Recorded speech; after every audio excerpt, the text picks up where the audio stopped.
me say thank you to Mary and all my friends here at Portsmouth State. I guess what I meant about the questions is, if they're on the paper, anytime is fine.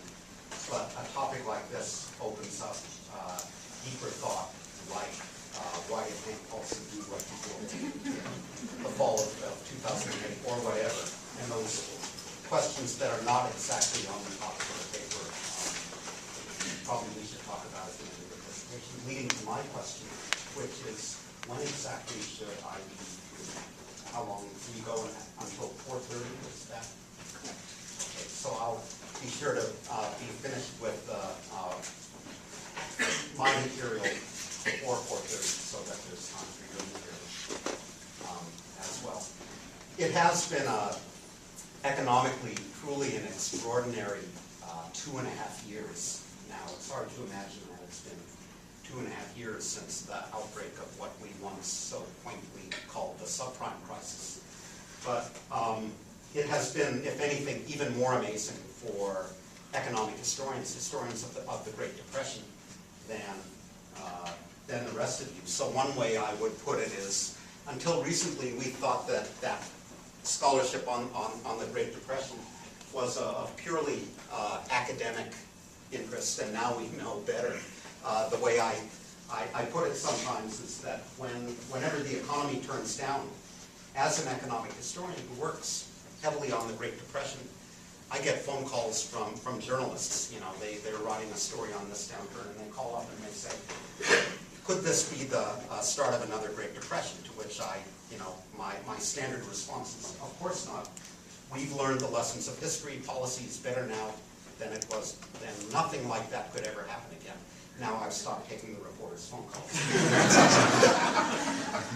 So what I'm going to talk about today will draw on, in part, my own necessary attempt to think again about the Great Depression. So I wrote my PhD dissertation way back when on the Great Depression and worked on it off and on ever since. I thought I said what I had to say and had all the intelligent thoughts I was capable of about the Great Depression, but it is, in a way, the events of the last 2.5 years have forced me to think again, reopen some of the issues that, in my mind, at least, have been closed. So I'm going to talk about these two papers that, in a way, have been my attempt to revisit the literature on the Great Depression in light of recent events, both of which are written with co-authors. Doug Irwin is a professor at Dartmouth College. Miguel Almunia is a PhD student at Berkeley. You will have seen a story in the Financial Times this morning about his very famous father, the antitrust commissioner in Europe. I guess I shouldn't inject too many gratuitous remarks. Giselle Arrua is also a Berkeley PhD student. Kevin O'Rourke is my colleague at Trinity College Dublin, and Augustine Benetri is his PhD student. So lots of other people have contributed the findings such as they are that I will be talking about today. So if on the basis of the advertisement some of you have looked at the NBER working papers that were listed on those on that previous slide, there has been some progress. We've done some revising. Referees have demanded that we've do some revising since the working paper stage, and some of the particulars will be different from what you can find there. So what I'm going to do is start with a little bit of motivation, tracking of the parallels, the similarities and differences, if you will, between our Great Recession and the Great Depression of the 1930s. Then I will go on to the main part of the talk, which will be on the policy response and how much difference it made. Did fiscal stimulus work in the Great Depression? If so, how effective was it? What was the multiplier, to put it in simple terms? Did monetary policy make a difference? Did it work in that peculiar environment of near zero interest rates and dysfunctional credit markets? also our peculiar environment for the last couple of years. And finally, protectionism was an unfortunate aspect of the policy response in the 1930s, and I will try to understand its pattern then as a way of beginning to understand a little better the incidence of protectionism this time around as well, and then draw a couple of conclusions for current policy. So, I didn't know what Twitter was at the beginning of this project, which was a couple of years ago, to be honest.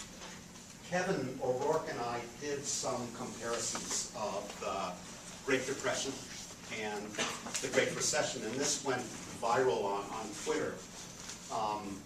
We put out so here, for example, you see global industrial production from the 1929 business cycle peak, June of 1929, the blue line extending downward by 10, 20, 30, 40 months, and our Great Recession from the global April 2008 business cycle peak. And you can see why people were concerned about the possibility of another Great Depression.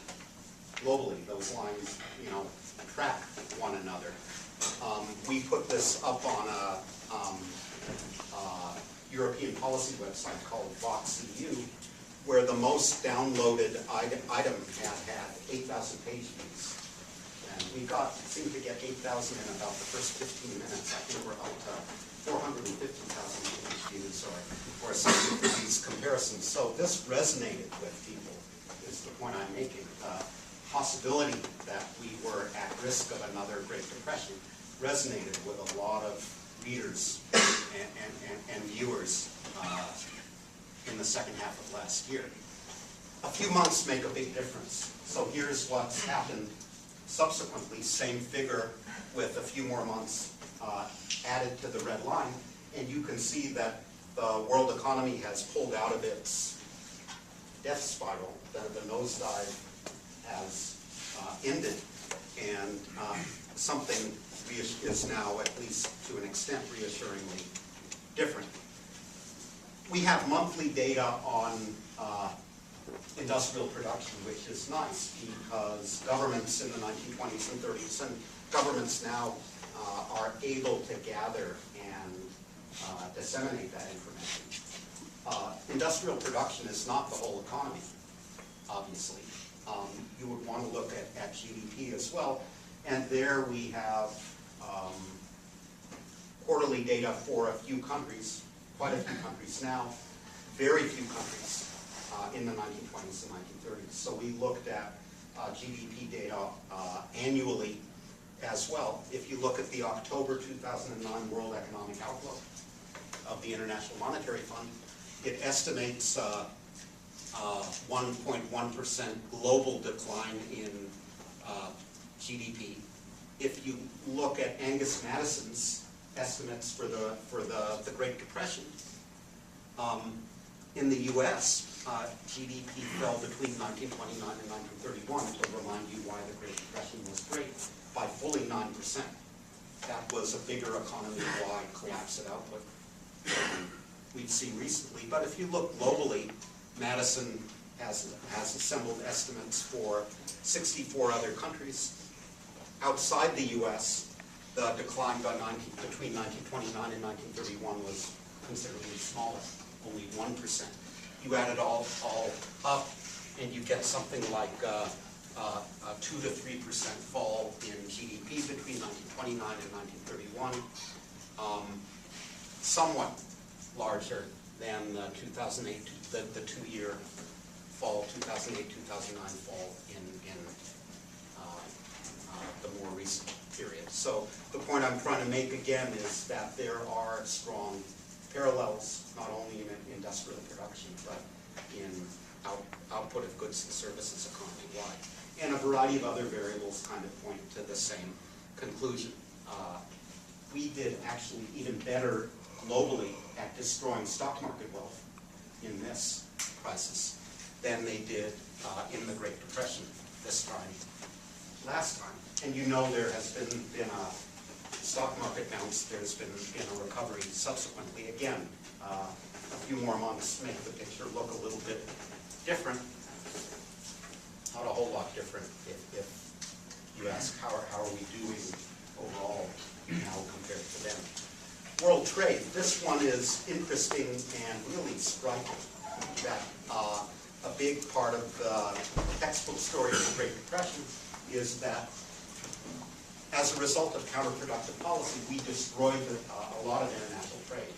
The benefits of comparative advantage went by the board. Trade collapsed even faster than output.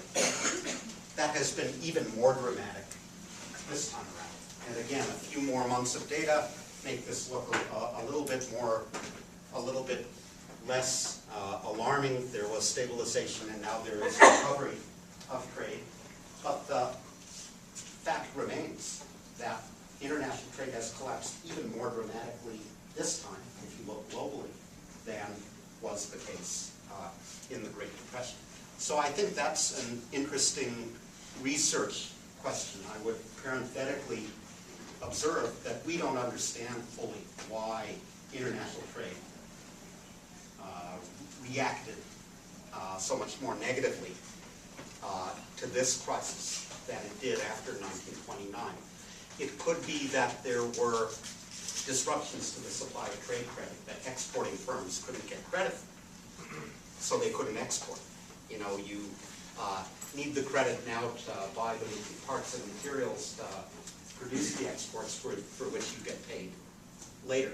So there's some interesting research just coming out now that does suggest that more credit-sensitive sectors saw their exports decline more rapidly in the current crisis than less credit-sensitive sectors.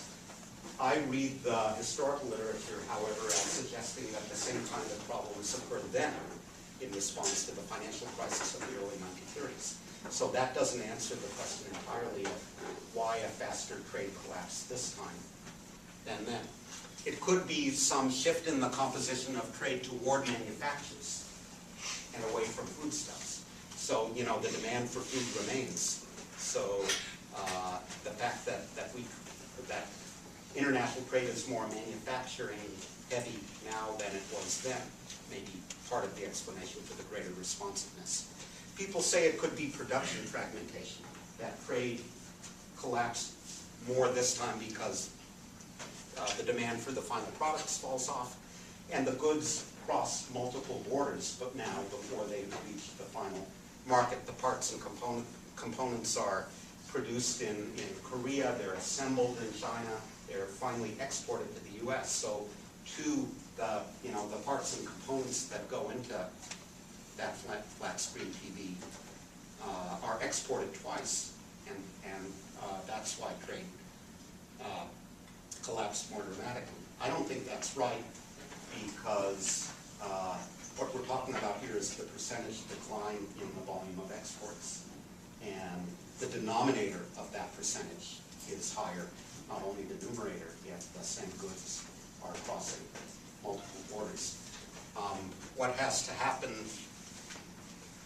is the Ken and Barbie effect, where I guess the Ken doll is produced out of parts and components that are sourced in multiple countries, and the Barbie doll is produced all in China, and the demand for Kens falls off in the crisis, but not the demand for Barbies. You have to tell a story like that in order for production fragmentation to be what has driven the collapse of trade. And finally, there's the story that maybe it's changes in inventory management practice, that everybody cut down their inventories of traded goods very dramatically this time, and that kind of response was slower in the past. So I've probably spent too much time on this slide for this particular talk, but I do think this is an interesting and important issue for people thinking about research papers to investigate further. So the decline in global economic activity seems to have been arrested, at least. You know, arguably are not having anything remotely resembling a vigorous recovery, but at least the death spiral has ended.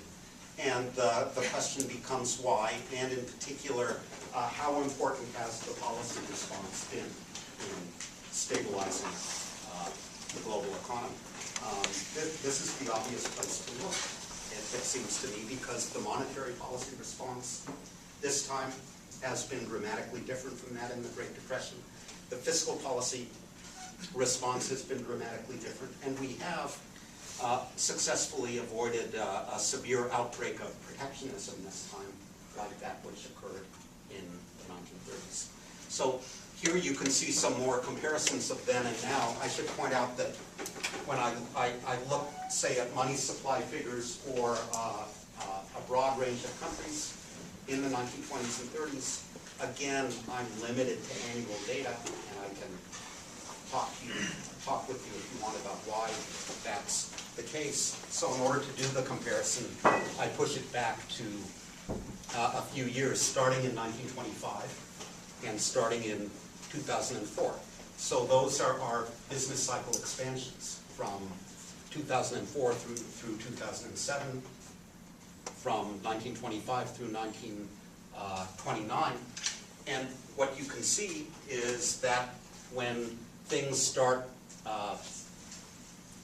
going bad in the Great Depression, money supplies are allowed to collapse. Central banks didn't do the right thing. The point famously made by Milton Friedman and Anna Schwartz to the US, a point that applies to a variety of other countries as well.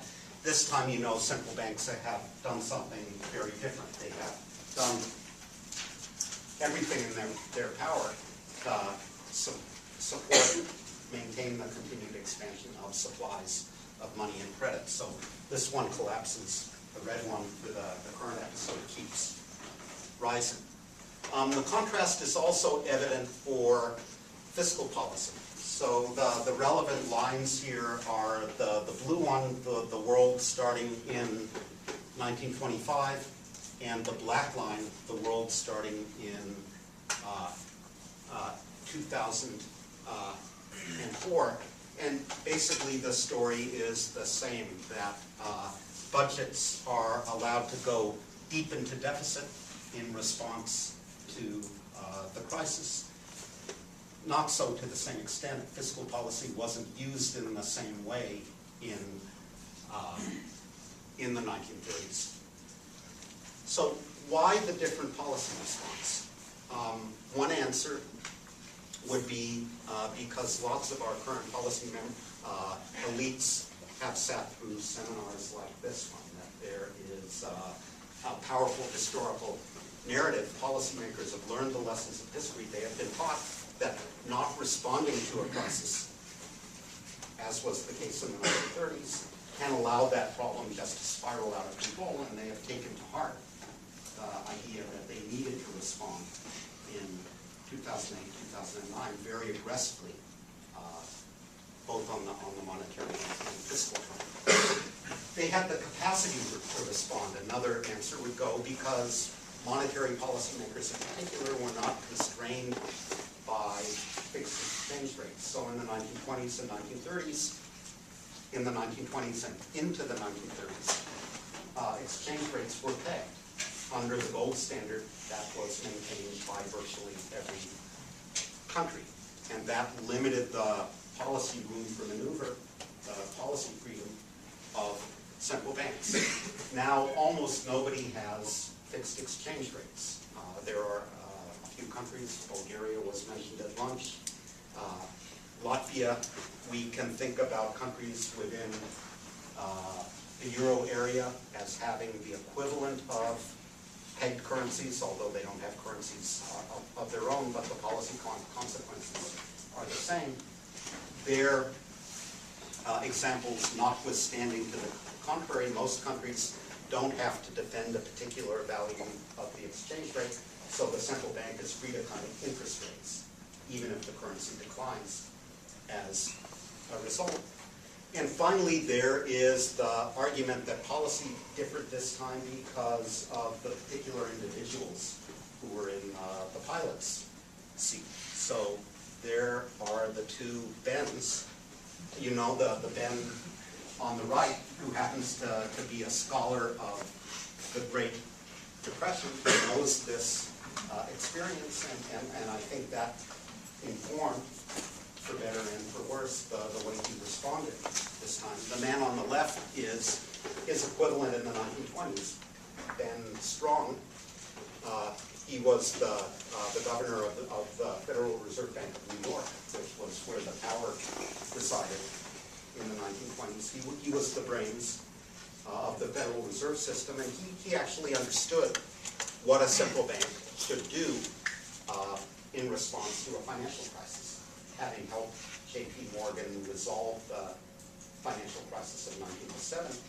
He died in 1928. So, you know, the right, he's healthy, he's not. The right person was there. A third argument would go to be sure that the central bank responded in appropriate fashion. This time, we were not so fortunate in 1928. So, in fact, if you go back and you read the single most important book ever written in economic history, or one of them, certainly Friedman and Schwartz's Monetary History of the United States, they have a 110-page chapter on the Great Depression. What is the conclusion of that chapter? What caused the Great Depression? Actually, if you read it, their answer is Benjamin Strong's death in 1928. That, you know, the right person to be sure that Fed policy was appropriate, unfortunately, wasn't there, and his successor, George Harrison, was kind of at sea about what to do when the Depression struck. So there are, I don't know why this slide is here, but there is the Denver Yankee action doll out there on the web.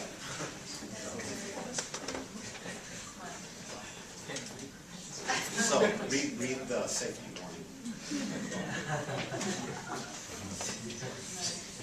So the questions one would want to ask in this context are, if the free fall has now been halted, as seems to be the case, has that been the result of policy, and by implication, what will happen when the stimulus is withdrawn? Do the effectiveness of monetary and fiscal policy depend on the particular nature of this economic crisis and the exceptional economic and financial environment that it has created? In particular, if you read what the International Monetary Fund has been writing about policy in the crisis, they have suggested two things. Number one, they've suggested that monetary policy is not likely to be effective in this environment, and by implication that it was unlikely to be effective in the 1930s. This is the standard liquidity trap story, that in an environment of near zero interest rates and dysfunctional banking systems, you inject money and credit into the economy and it sits there. That's the end of the story. Well, is that really what happened in the 1930s? That's where the notion of the liquidity trap comes from. Keynes coined the phrase, I believe. It's in the General Theory, and he wrote that book because of how he diagnosed the problem in the 1930s. Then you read on what the IMF has been writing about the crisis, and it suggests, well, if monetary policy is unlikely to be effective in such an environment, fiscal policy is more likely to be effective because households are going to be credit constrained, banks are not going to be lending, there's going to be no other source of demand on the margin. Moreover, to the extent that there's lots of slack or excess capacity in the economy, you're not likely to get crowding out of private sector spending by an increase in public spending. So those are the presumptions, I think, in the mainstream literature. That's what we should expect to find, other things equal, in the data for the 1920s and 1930s. Indeed, there are people out there. Paul Krugman on his blog likes to write about how the 1930s is an ideal testing ground for what we should expect the effects of policy to be in our current environment. Then, like now, lots of excess capacity. Then, like now, near zero interest rates. Then, like now, dysfunctional banking systems. Inference unfortunately, is difficult. History doesn't provide us, alas, with a clean, natural experiment. Monetary stimulus was applied very unevenly. There are some more pictures here, which I guess are too small to see, about, the UK, the US, et cetera, et cetera. Interest rate, central bank interest rates then, now. You can see there's also variation across countries. And fiscal stimulus was barely tried. So in the 1930s was before modern textbook theories of how fiscal policy should be used had been developed. Central banks didn't apply fiscal stimulus then, as we've seen, to the same extent as now. So that complicates, both these facts kind of complicate one's effort to make the data speak clearly about how effective policy was. One way of putting it would be the econometrician using data like these has a problem. There's limited identifying variation. There isn't very much variation in fiscal policy variable, for example. The econometrician's solution, when you tell an econometrician, I don't have enough variation in my data to get a decent t-statistic, the econometrician responds, gather more data. So that's what we tried to do.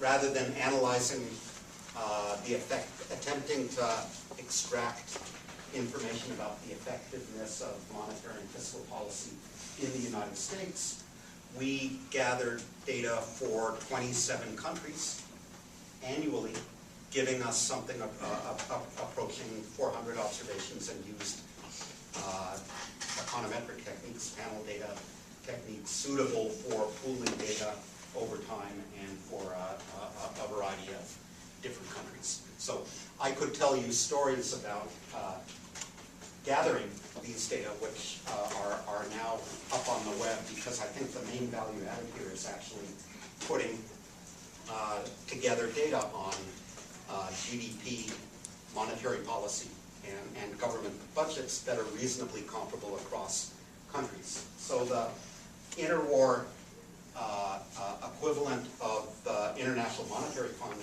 was the Economic Intelligence Service of the League of Nations. And they published statistical yearbooks and various other publications on central banks and monetary policy, where they kind of just assembled what national statistics they could find. What they put together is not always comparable across countries, so making it roughly comparable was a big part of what we did. Simon Kuznets's invention of GNP and GDP really only comes later. So economic historians have gone back to try to construct those aggregates retrospectively, and part of what we did was try to gather from their works comparable numbers across countries. Then the question becomes, what kind of empirical strategy do you use to try to estimate the relationship between policy and economic outcomes? I don't think any one empirical strategy will convince the skeptics. If I presented you panel vector autoregressions and said, here's what I did, and I relied on the following assumptions to do the estimates, you probably wouldn't be convinced. So what we did was we did this four rather different ways. And the question is, when you do the empirical work, not one way, not two ways, not three ways, but four ways, do you always get approximately the same answer? And I think we do. So my efforts to convince you hinge on the idea that we analyzed the data in four rather different ways, and the conclusions that come out are pretty consistent. So what are those four different ways? Here I get a little more technical for about 15 minutes, and then I will get less technical again. So the first thing we do is to take certain components of public spending as exogenous. so I'm just going to read to you what it says here to try to explain. The commonplace assumption in the literature when economists use time series and timing relationships, what moves first and what moves second, in order to identify effects or identify causality, is to assume that government spending, the spending side of the government budget, not the tax side, only the spending side of the government budget, does not respond to output in the current period. That contemporaneous government spending is effectively set through a long political process. You know, the Congress debates and the reconciliation process follows, and finally the president signs a budget, and it takes another year before they can do that again. Government spending is effectively preset or exogenous with respect to output as a result of the political process. So you can take that as exogenous and look at its consequences. The problem with that assumption is that those responsible for government spending decisions think about the future when they make those decisions. They may formulate their spending decisions with future output movements in mind. They may worry about the depth of the impending recession. And it can be argued, it can of course be argued that during the Great Depression, before modern theories of fiscal policy,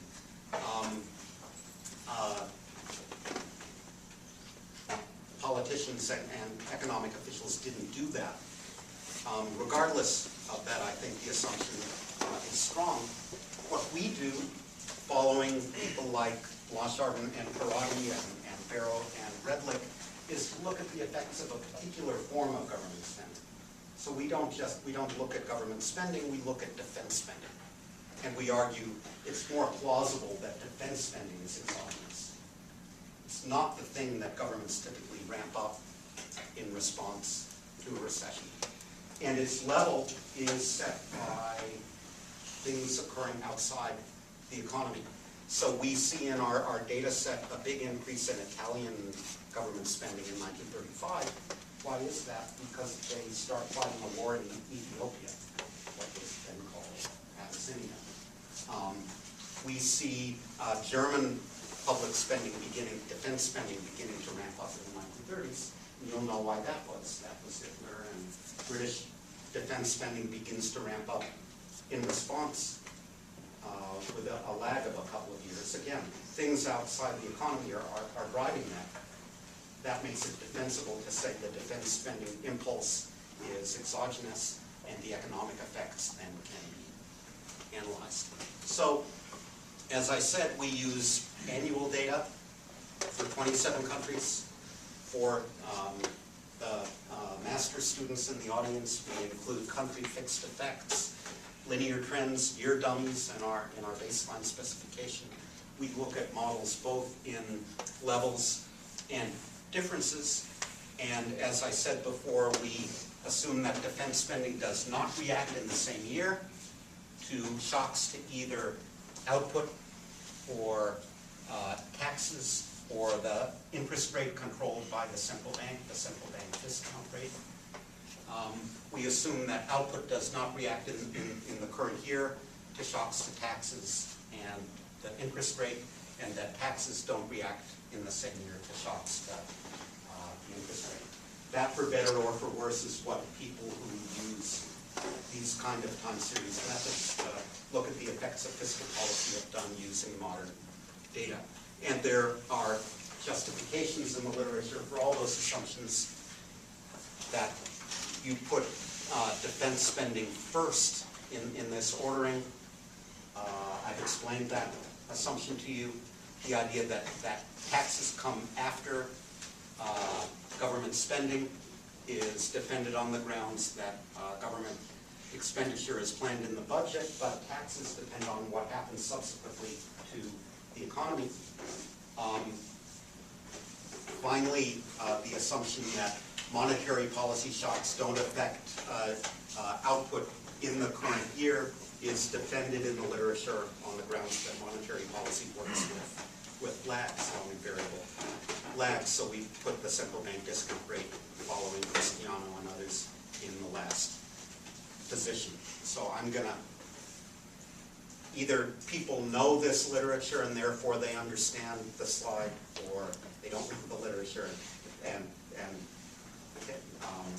can see in the paper as well that mathematically this is simply a representation of what I was describing a moment ago. So what we do is we estimate that system, and then we shock the defense spending variable.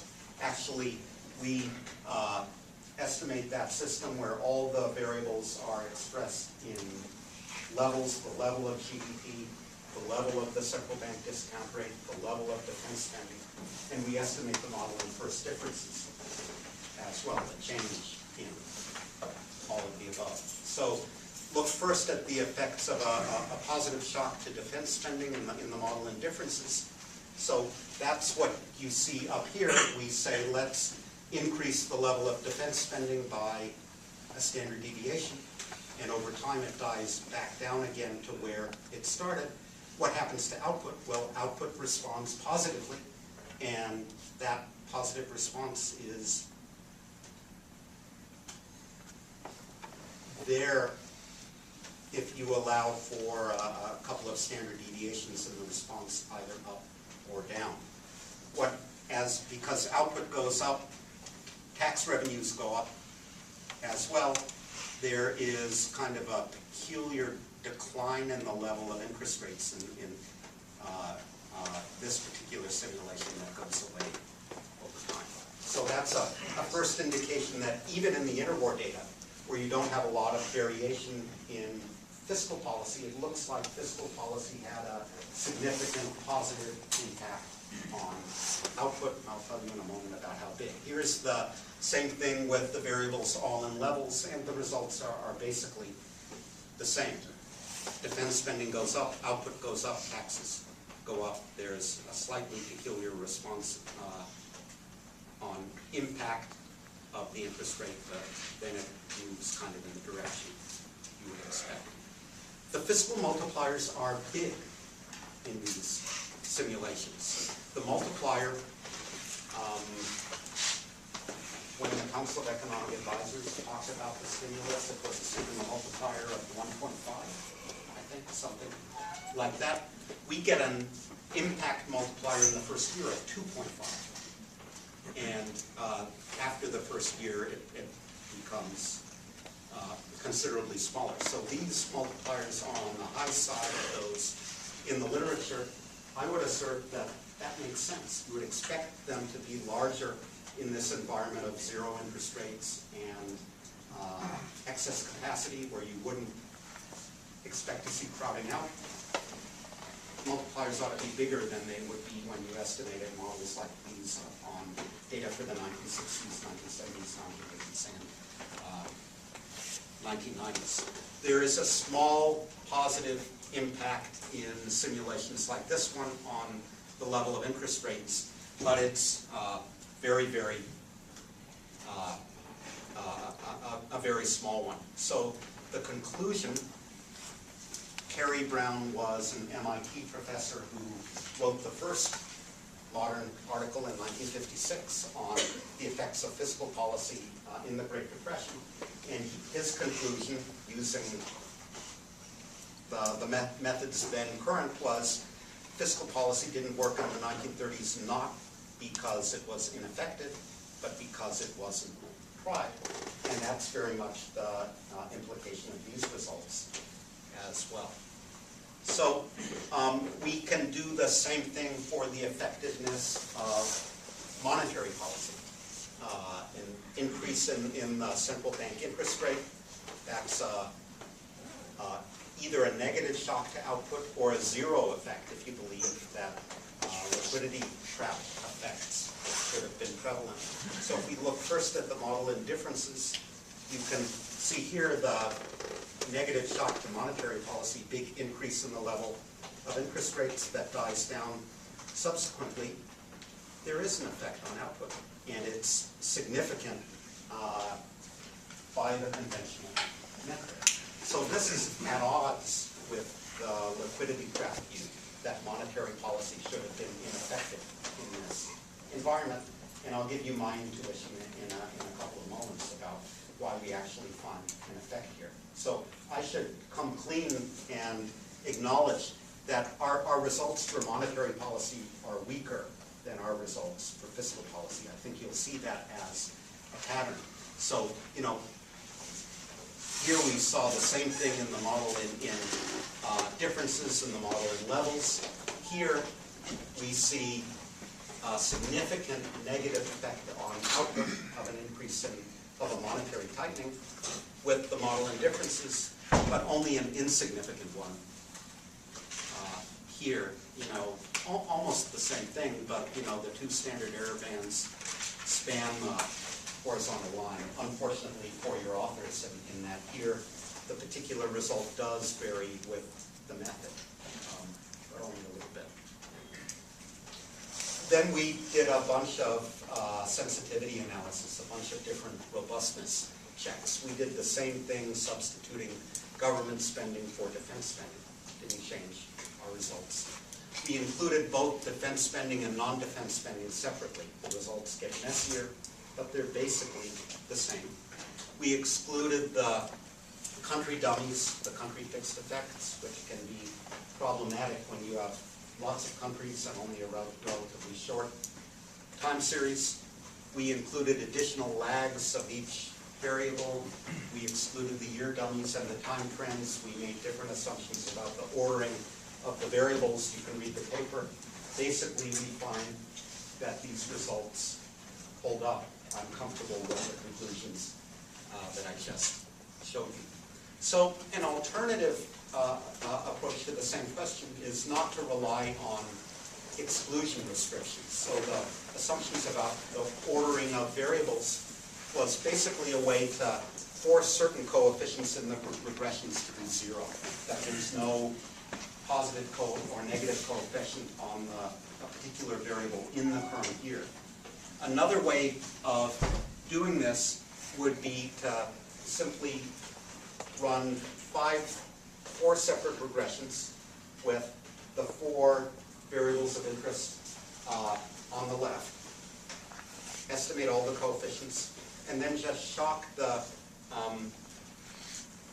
fiscal policy variable, the defense spending variable, in the equation for output. We did it in all of them, but that's the one of interest. And when we do that, and as has been done to analyze fiscal policy by people like Ramey and Shapiro and Craig Burnside and others, and I will spare you the mathematical formulation, but that's basically what it says. Take a variable of interest like output, regress it on its own lags and the lags of the other variables. What do you get in that case? You get an impulse responses that look like this in the case of shocking the defense spending variable, very much the same positive response of output that then dies out over time, the same kind of multipliers that I described to you before. A third approach to estimating the same thing would be to try to estimate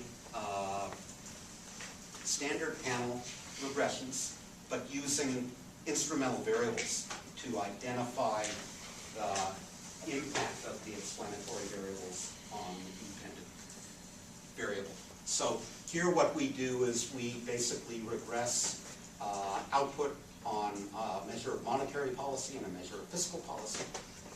We use, and the measure of fiscal policy is the budget deficit, and we use defense spending as the instrument for the budget deficit as the way of identifying the exogenous component of the budget deficit.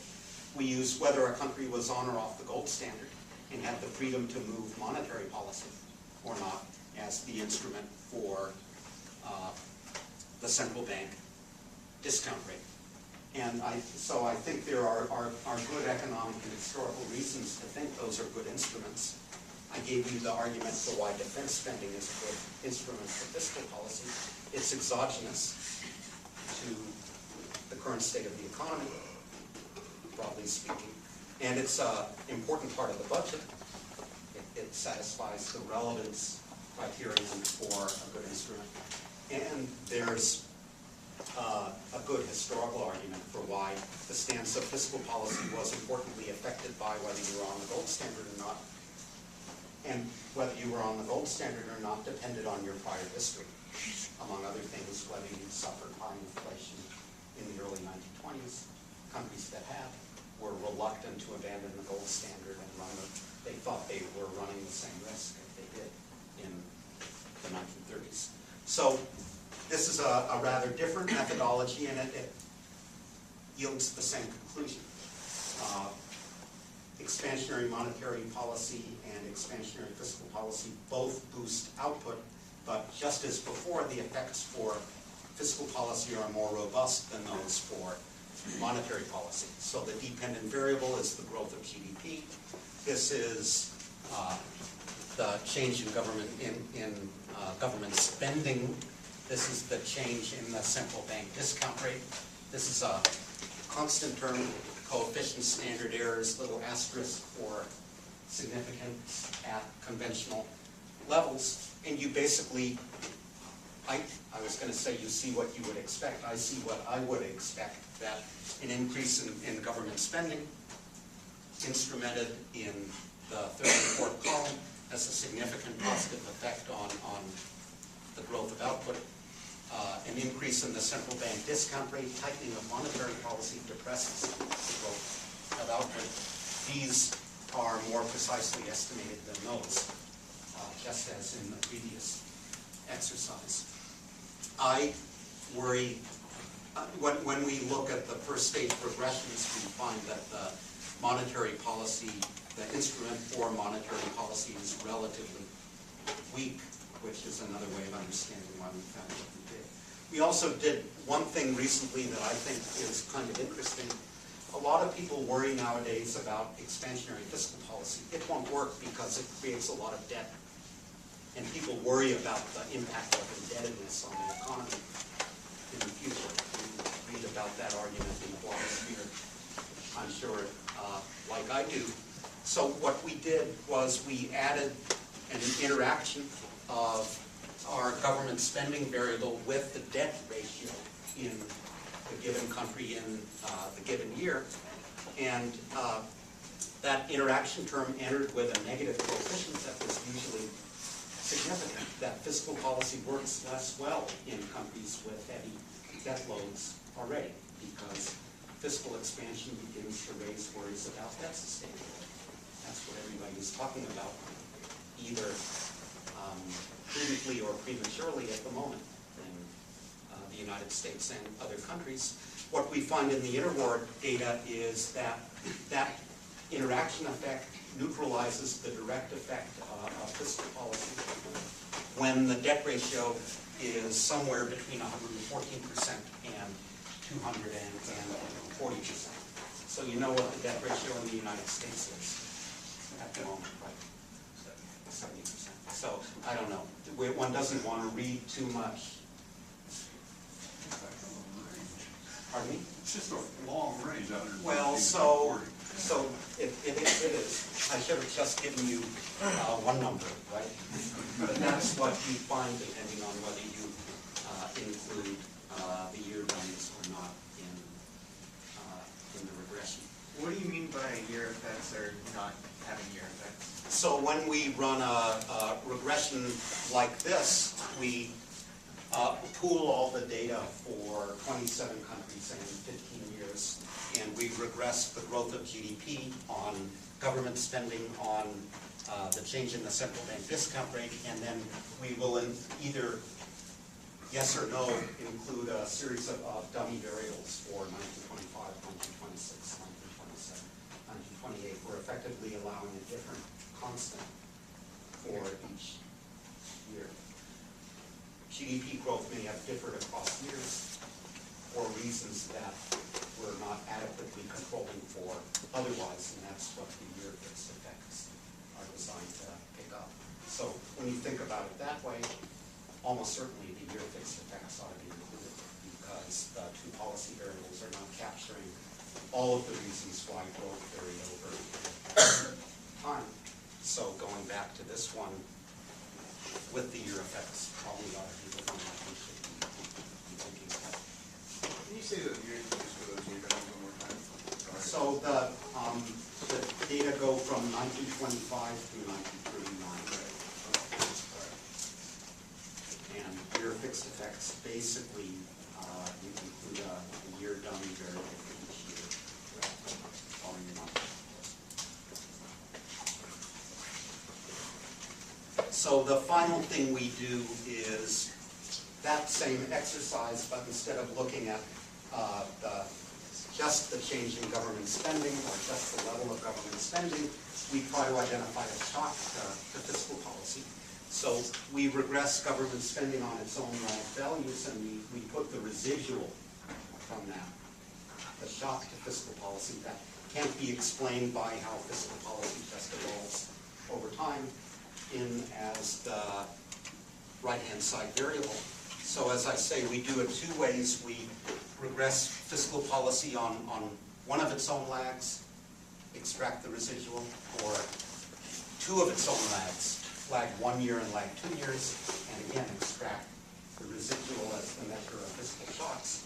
And that's what you find here when we get the residual from an AR1, alternatively when we get the residual from an AR2. The monetary policy variable is still instrumented as before, and basically you see the same thing again, that positive shock to fiscal policy has a significant positive impact on growth all the way across the board, all the way across the slide. And you know, I like this formulation because we also get a nice, statistically well-behaved negative effect of monetary contraction and increases in the central bank interest rate on the level of output. So there you have it. Similar results done in 4 different ways. So what do I conclude from this? I conclude that fiscal policy did have the potential to boost output in the 1930s. The multipliers are large, as I would expect, in an environment of near zero interest rates and significant excess capacity. If fiscal policy didn't work in the 1930s, it's because it wasn't tried, not because it was ineffectual. There's also evidence, albeit of a slightly weaker source, that monetary policy was effective in that environment. That is inconsistent with the presumption that monetary policy doesn't work in environment of near zero interest rates, where you will suffer from a liquidity trap. So there's an important question to think about. Why would monetary policy work in an environment like this one? I would argue that it was important for eliminating ongoing expectations of, and here's the Freudian slip or the bad habit of deflation. So the problem back then was deflation, as some would argue it was in 2008. And what expansionary monetary policy going off the gold standard and cutting the level of interest rates did is it really changed what people thought was going to happen in the future. That now central banks had regained their capacity to intervene forcefully in the economy and push up the level of prices, push down the exchange rate. So in the United States, that's what FDR did, right, starting in April of 1933, a month after taking office. He took the U.S. off the gold standard, and then not so much the Fed as the Treasury taking orders from the president. FDR would meet with his advisors while he was lying in bed every morning, having his scrambled eggs, and tell them how much he wanted them to push up the price of gold, push down the value of the dollar. That really did change expectations. That's how monetary policy worked. So you can see that here in this graph. This is when FDR started that policy, April of 1933. And what you see here is the dotted line is the U.S. exchange rate.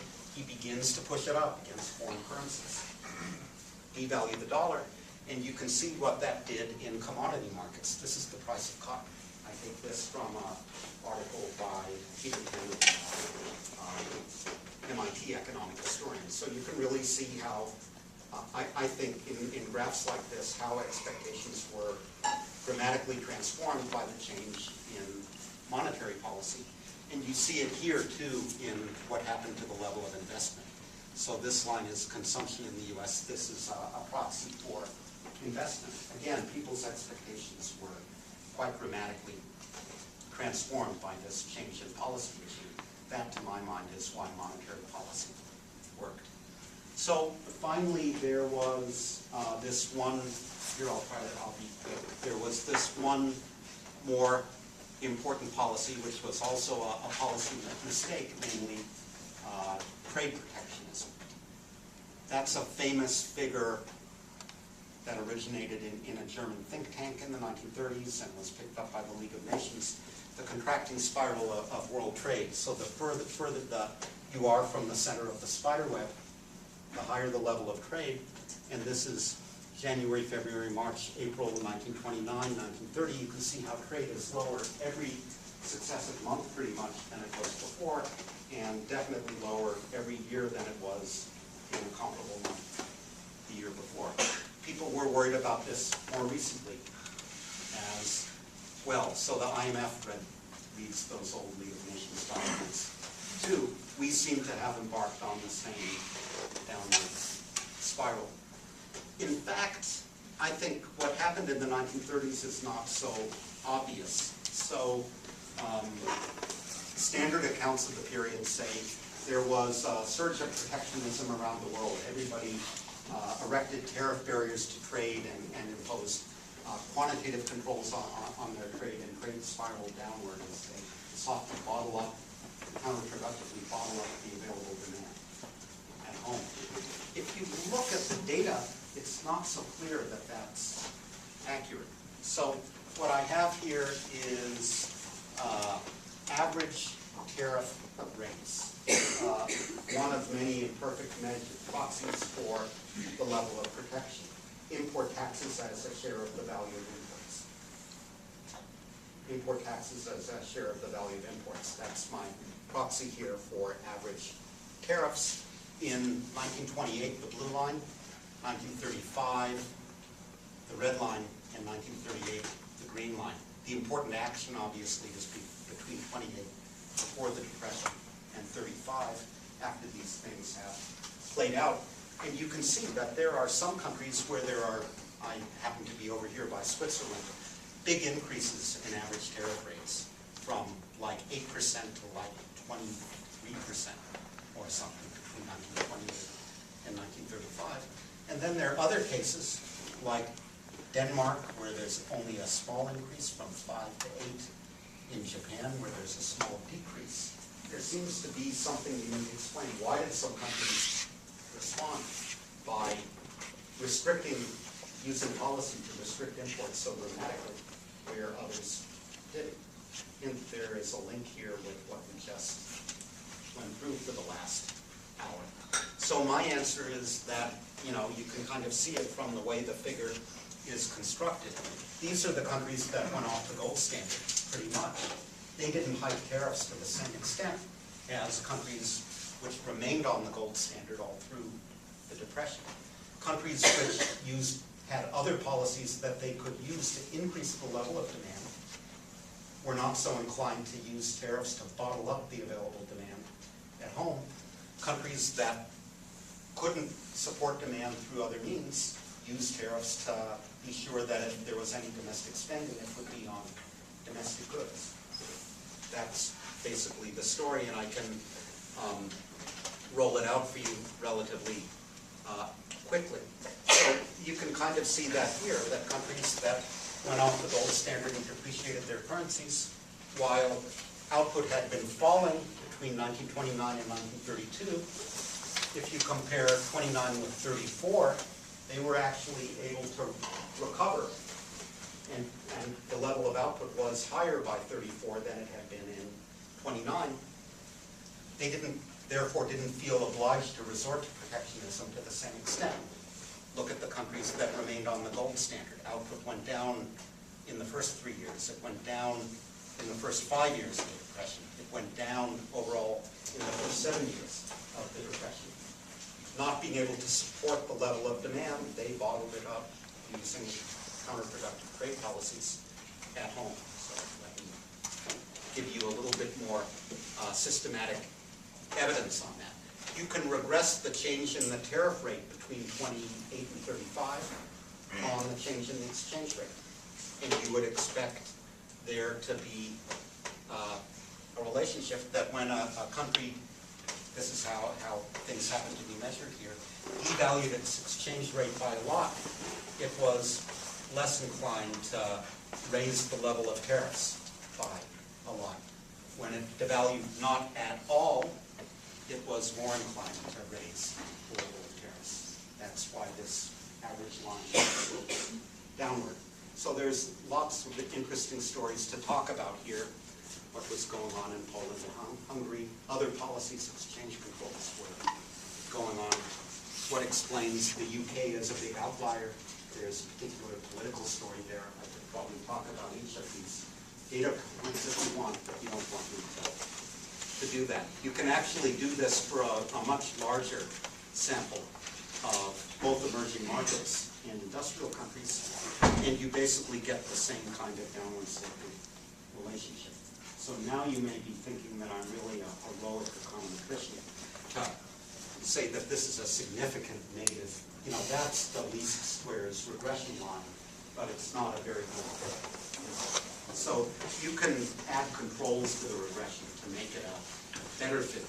You can add the effect of deflation. You can add the lag change in output, and you get a significant relationship between the exchange rate and the change.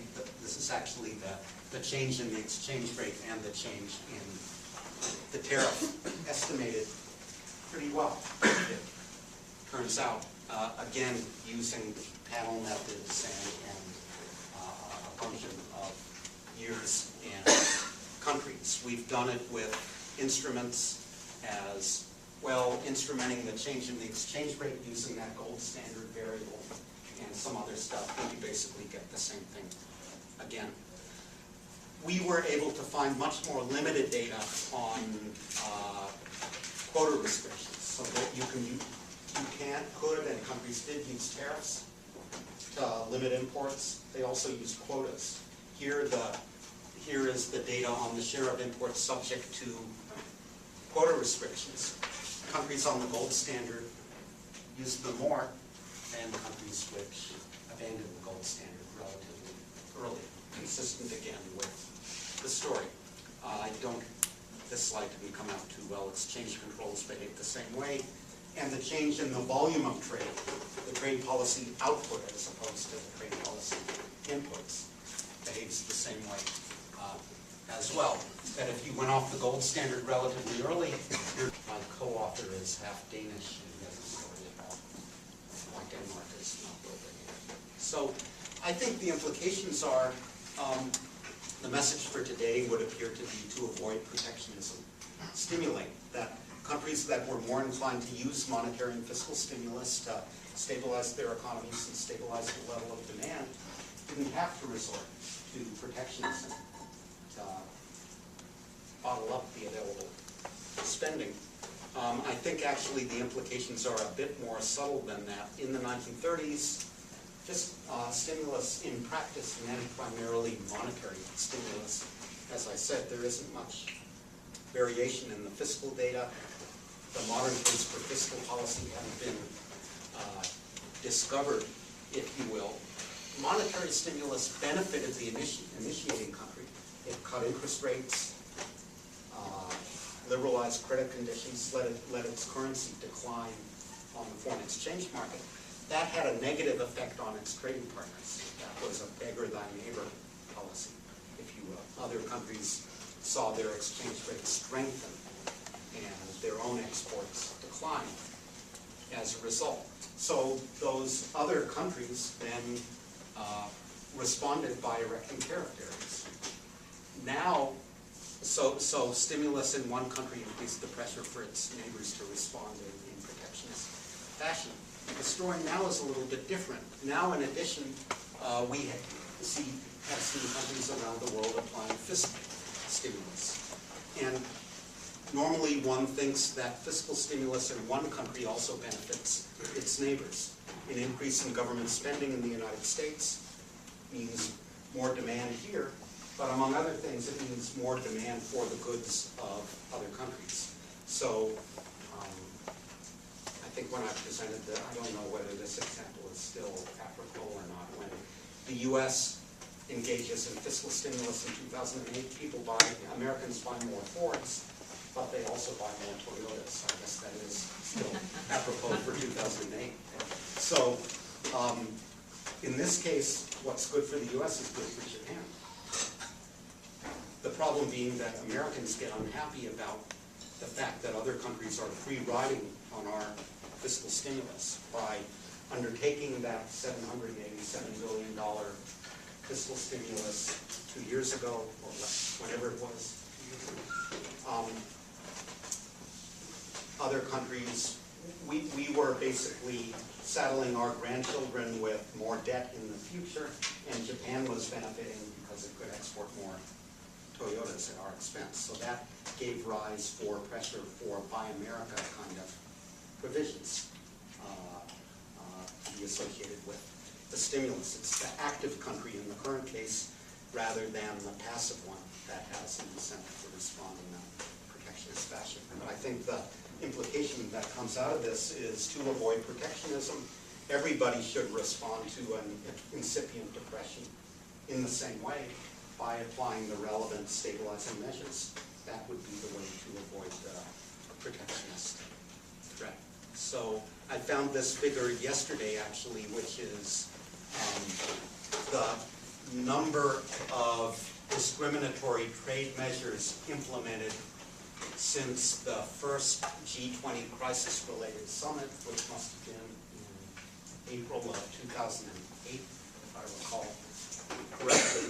And you can see where the incidence of protectionism is concentrated. Western Europe and the United States, which were active in responding. China was active in responding. I'm not sure what explains all the others. Who knows what explains Argentina. My last word, I remember when I started teaching, I got to meet Simon Kuznets, and he told me the story about how he would lecture at Harvard about economic growth. And his first words in his first lecture were, there are 4 kinds of countries in the world: developed, developing, Japan, and Argentina. That's plenty.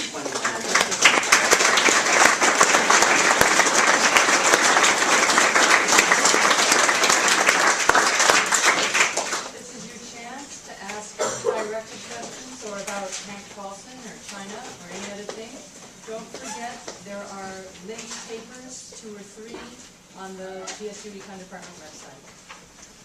Very nice. What are the implications of your finding that monetary policy was potent in the pressure for what we should do now? So,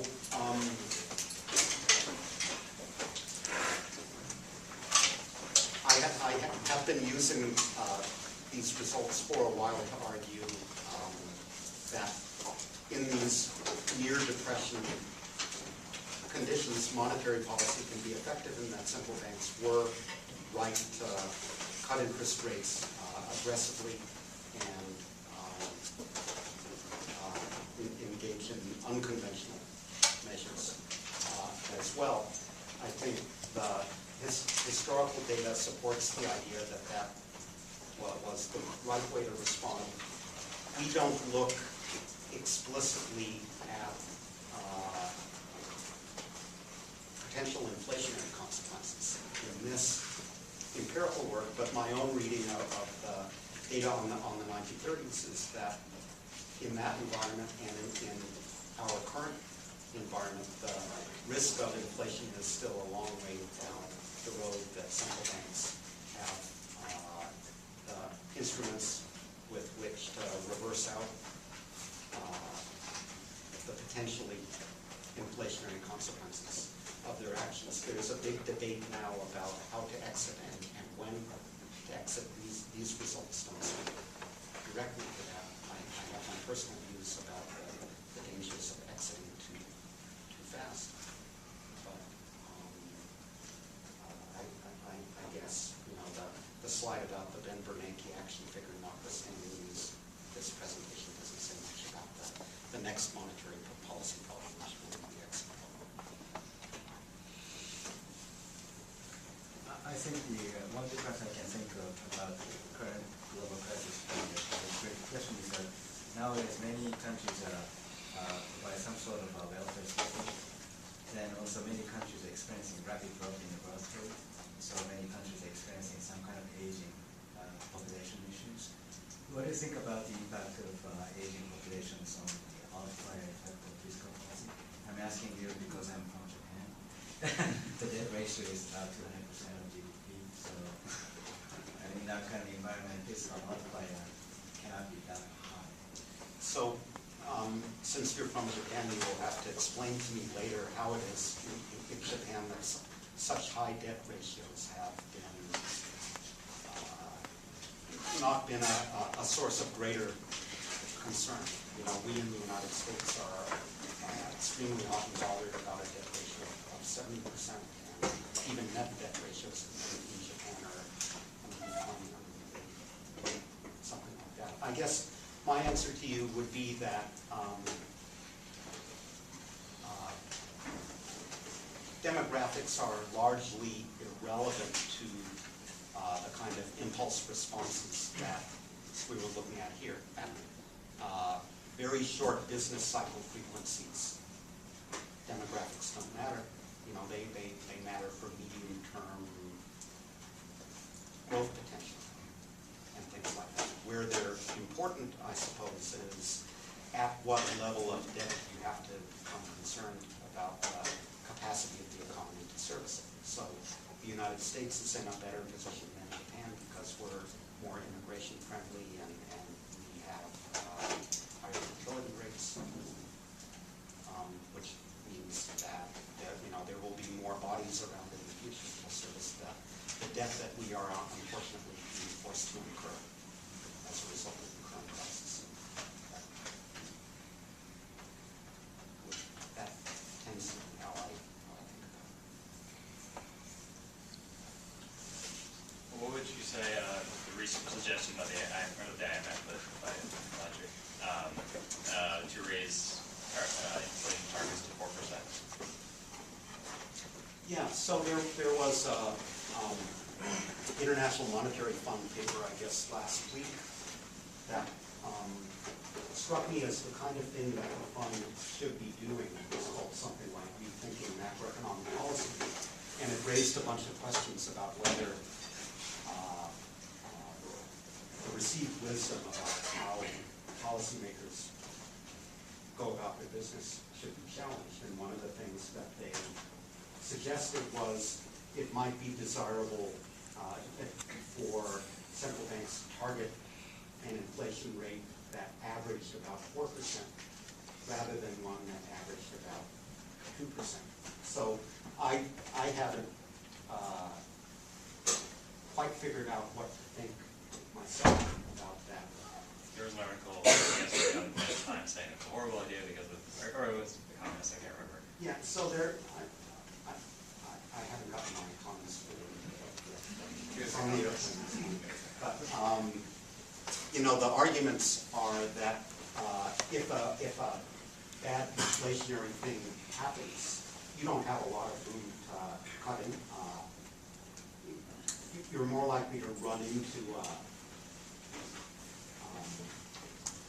bad inflationary thing if the level of inflation is already quite close to zero. And at a low average inflation rate, the level of interest rates will be relatively low on average. Nominal interest rates will be relatively low on average as well. So it'll be hard to cut by more than a couple of percentage points. So the idea that the danger of a bad inflationary event is greater than we used to think, that has to be right. that the events of the last couple of years have impressed upon us, that, these Great Depression-like, deflationary shocks are more likely than we previously thought. So that's an argument for a higher inflation target. The additional argument against is you can't do half regular. That if you let inflation rise to 4%, then it's inevitably going to rise to 6%, 8%, 10%, and so forth. So I don't know whether that argument dominates the first one or not, but I think the one is right to raise the issue.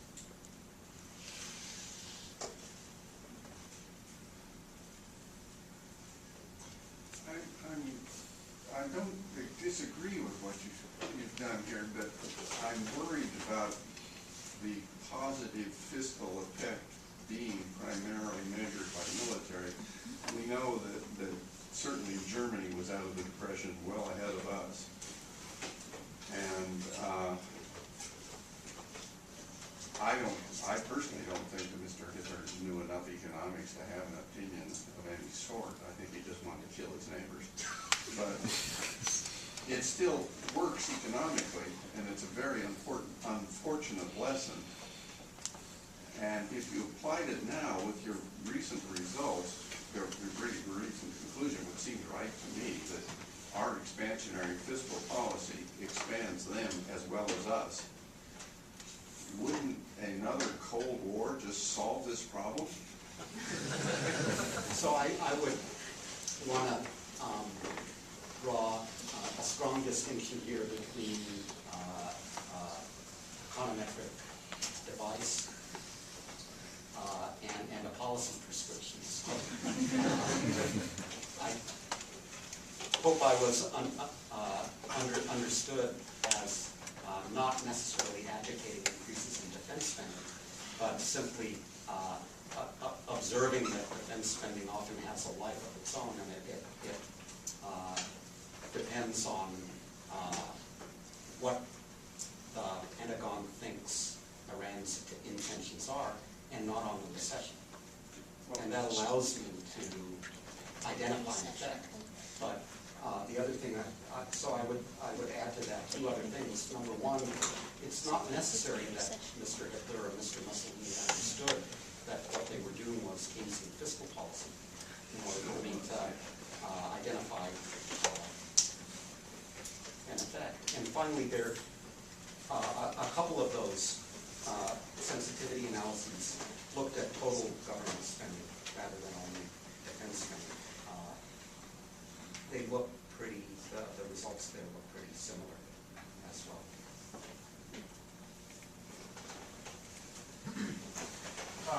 Seeing that fiscal policy is kind of bumpy, it takes sort of congressional process, and by the time you decide that you want to do it at all, probably not very much, and it's kind of late.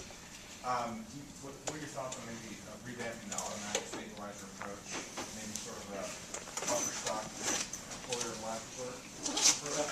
Yeah, so lots of people worry about these inside and outside lags of policy. First, there's the lag before the politicians figure out what they should do, and then there's the lag from they've done it, and now we have to wait for the effects to show up on the economy. I do think that those things are important and worth worrying about. They both clearly operated in our recent Great Recession, and yet I think, my colleague Christina Romer is responsible for the estimates of the effects the stimulus had on the economy, so I'm probably not the most objective observer, but her estimates are, despite the lags, we decided what to do in 2008, we did it, and you can see the impact on the economy in 2009. So despite the lags, I think the case for discretionary fiscal policy is still there. Would I like to kind of mechanize this more by making automatic stabilizers? You important, yes. And I think that was another conclusion of that IMF paper, along with the inflation target thing, that really will be desirable.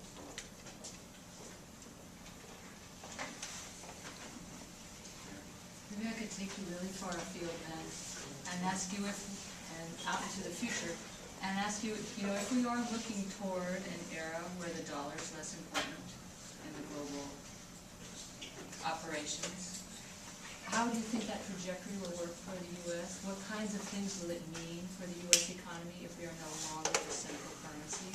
And what kind of timeline would you imagine those impacts would take? And we'll, of course, call you in 10 years. Take you up short.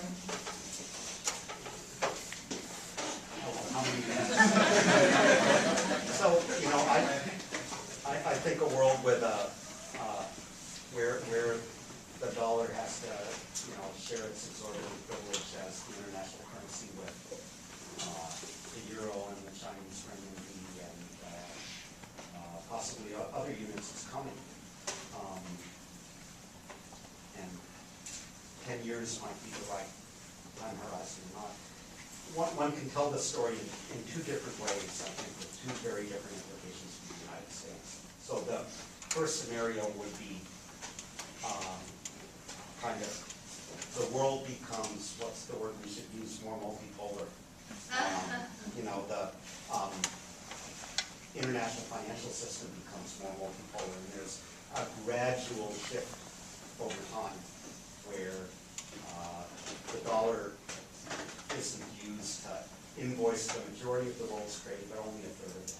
And the dollar doesn't constitute the majority of central bank foreign exchange reserves, but only a third of them. If you look at the benefits the U.S. gets from the dollar being so widely used internationally, they're there, but they're small. So, you know, this transition, once it occurs, may take a percentage point off the U.S. GNP. It may, you know, half or a third of a year's growth. It may force the Fed to worry a bit more about the exchange rate when it makes monetary policy, because more of our foreign liabilities will be in other people's money than is the case now. So we'll be more like an emerging market. It's at the moment, emerging market central banks worry about the exchange rate and they manage it because lots of their foreign debts are in dollars. Lots of ours will be in euros or whatever. But, you know, there will be a variety of small changes, I think, of that sort, but not cosmic.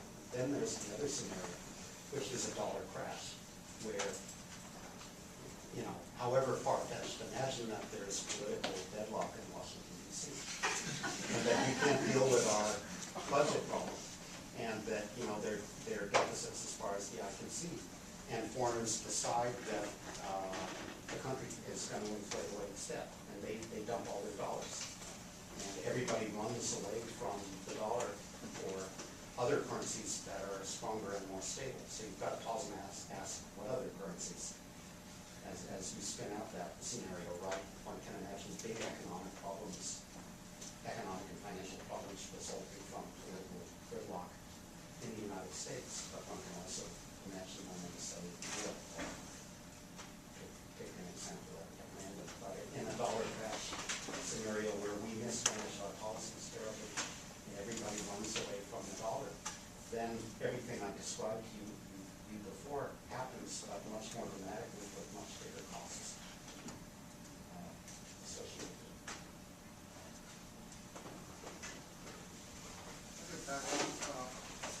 We got the debt ratio of 0.7. We got room for 1.4. Did it cause the depression and this that we pulled back too early? So, in this episode, in the Great Depression, it's 1937-38, when there's a double dip. And the question becomes, why, when there was still 19% unemployment and the economy had only been expanding for 3.5 years, do we get another pretty serious recession? And I think there are two explanations for it. One is the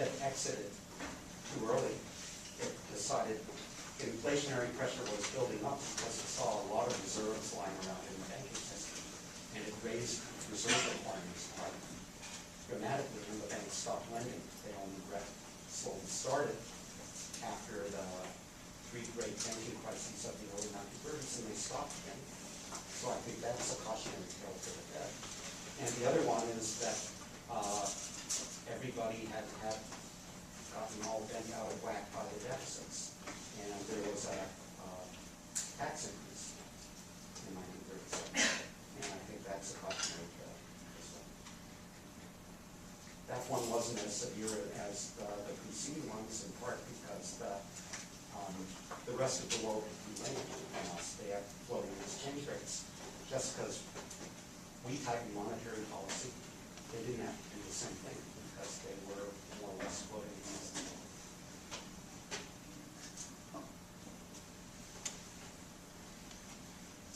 Last chance.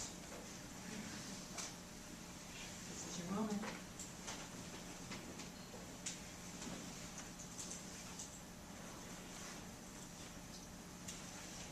We'll let you off the hook now.